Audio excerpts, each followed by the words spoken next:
Would you look at that? The windows are not full of humidity today. It's a gorgeous day outside. It was actually a little bit cooler today than it was yesterday, but it is going to get hot today in Florida, and it's going to get hot around the country, and it's most likely going to get hot in the markets. Good morning. I am Kenny Polcari, and today is Thursday, July 21st, 2022, and I am your host of the party. So what is it that we need to know, right? What happened yesterday? All these things are in the middle of earnings season, all these macro data events, right? Well, Vlad turned on the pipeline last night, allowing Europe to catch its breath. The question is, though, for how long?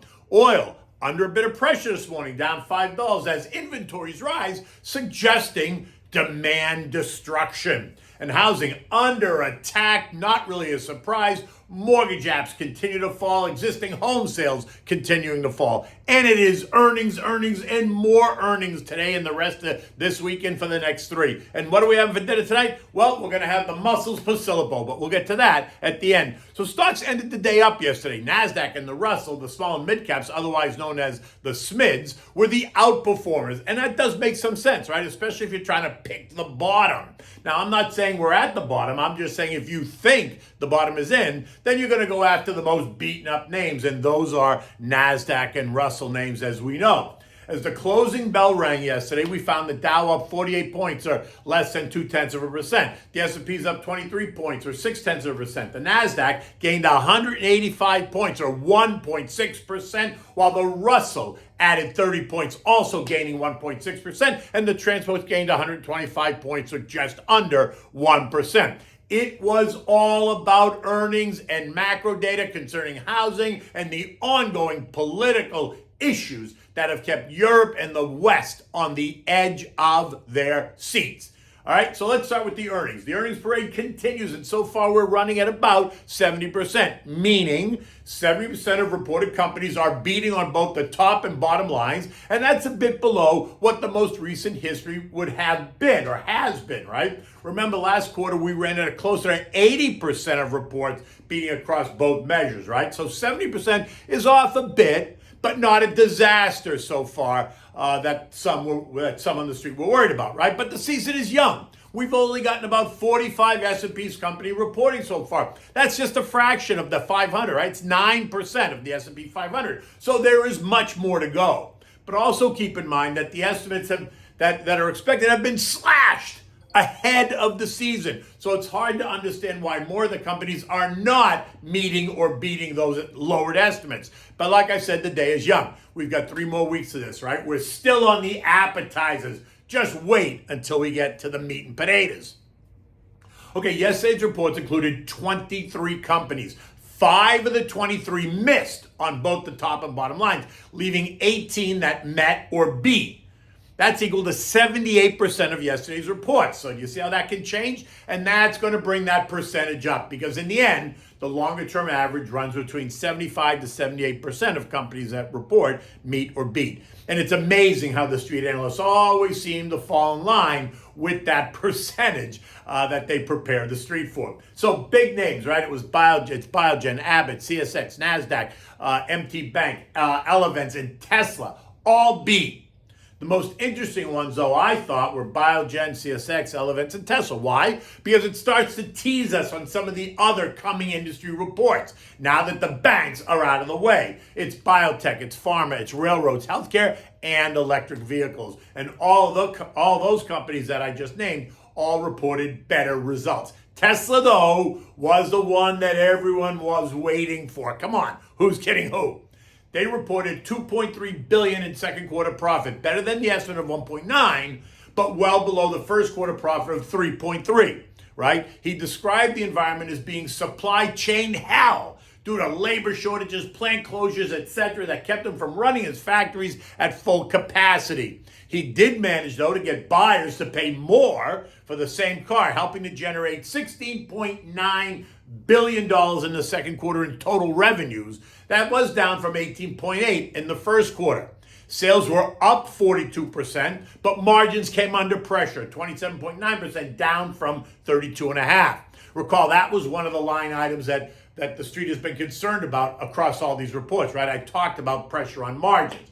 He also sold $936 billion worth of Bitcoin in order to maximize his cash position and boost the bottom line, helping to put pressure on cryptocurrencies during the quarter. Now we know who was doing all the selling, as he dealt with the closure of the Shanghai plant due to COVID restrictions. In the end, traders took the stock up 0.8% during the day, and then up another 3% in the after-hours market. This morning, the stock is quoted up $20 at the 762 level that it was at last evening in the after-hours. Recall, the stock was down close to 50% year-to-date. $600 a share is where it seems to have found plenty of support, has since rallied by 17% going into yesterday's report, taking it above the trend line at 712, now leaving it in the 712-830 trading range. Housing, not good. Mortgage apps down 6.3%. Existing home sales down by 5.4%.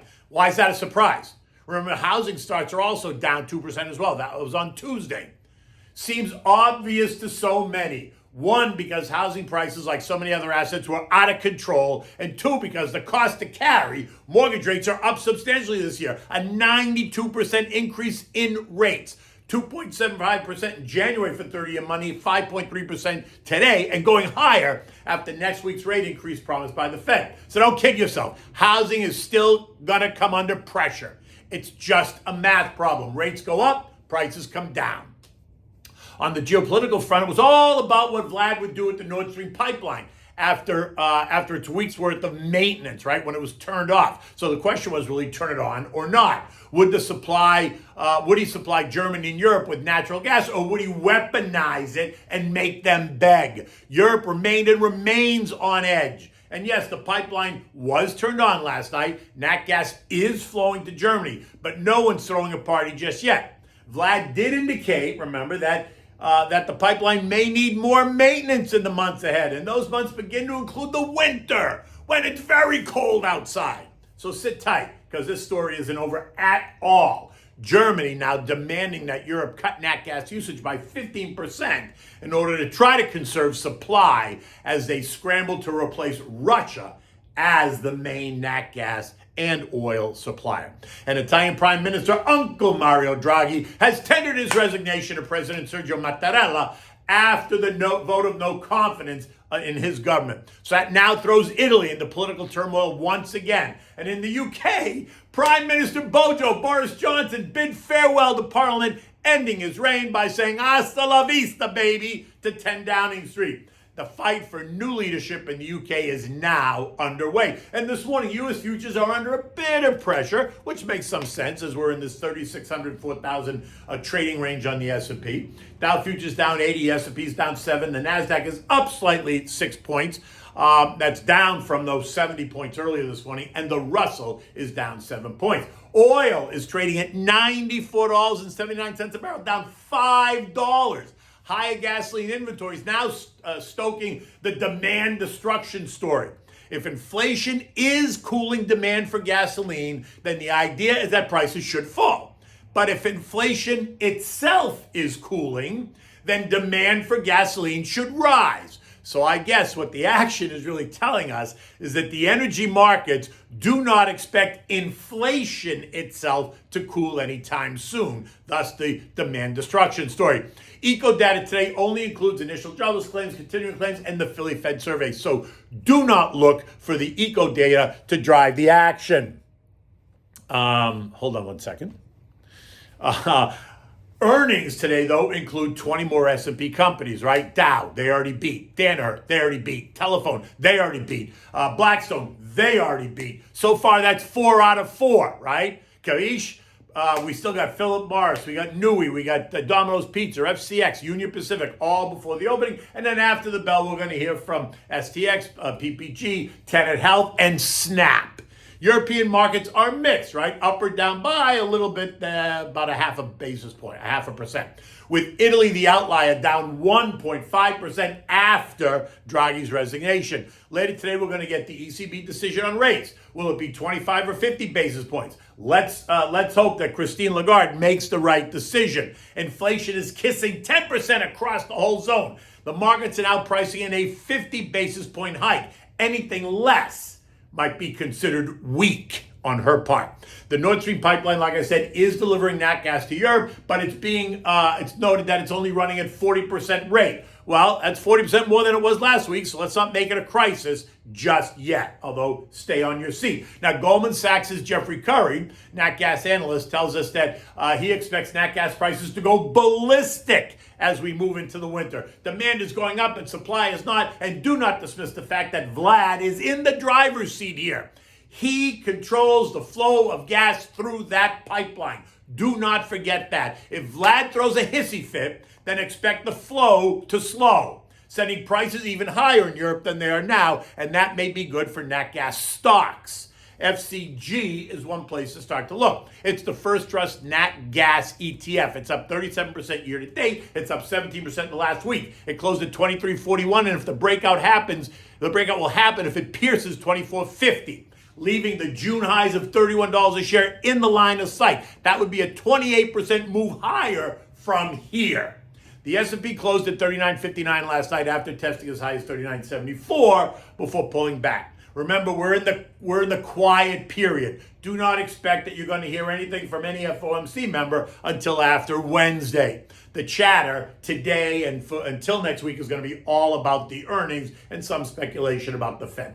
So what are we having for dinner tonight? We're having Mussels Posillipo, right? Now this recipe comes to us from the suburbs of Naples. Posillipo is a well-to-do suburb of Naples, right? It was built during the 19th century by the very affluent. It sits high on a bluff with a view of the famous Bay of Naples. Posillipo is a recipe that you can use for both clams and mussels, but today I'm going to use it with the mussels. But if you want to use it with the clams, just replace the clams for the mussels. And you can actually combine them both and do it with mussels and clams. So for this, you're going to need 3 dozen mussels, thoroughly washed of any sand. You need white wine, clam juice, garlic, olive oil, salt and pepper. You need 1 28-ounce can of imported Italian plum tomatoes, not puree. You want plum tomatoes, and of course you need fresh basil. Now in the pot, you want to heat the olive oil and saute the garlic until it's lightly brown. You don't want to burn it. Do I have to tell you that? Now add in like 1.5 cups of dry white wine, Pinot Grigio Santa Margherita. You want to stir it. You want to let it come to a boil, about 2 minutes or so. Now you want to rough crush the tomatoes and add those to the pot. Now when I say rough crush, you literally crush them with your hand over the bowl or over the pan to catch all the juice, right? You can also put them in a blender, but do it quick. Don't puree them. You want them to be chunky. You want to add enough tomatoes to give it some substance and some color, right? You don't need to add the whole can if you don't want to, right? If it'll make it too tomatoey, but that's up to you. Anyway, so now you're going to add a bottle of clam juice to that mix and the fresh basil leaves. You're going to season it with salt and pepper, turn the heat down to simmer, and let it cook for about 15 minutes or so. Now add the mussels to the pot and cover it tightly. Cook until the shell's open, right? Shouldn't be any more than 8 to 10 minutes, maybe 12 minutes max. You want to discard any mussel that refuses to open its mouth.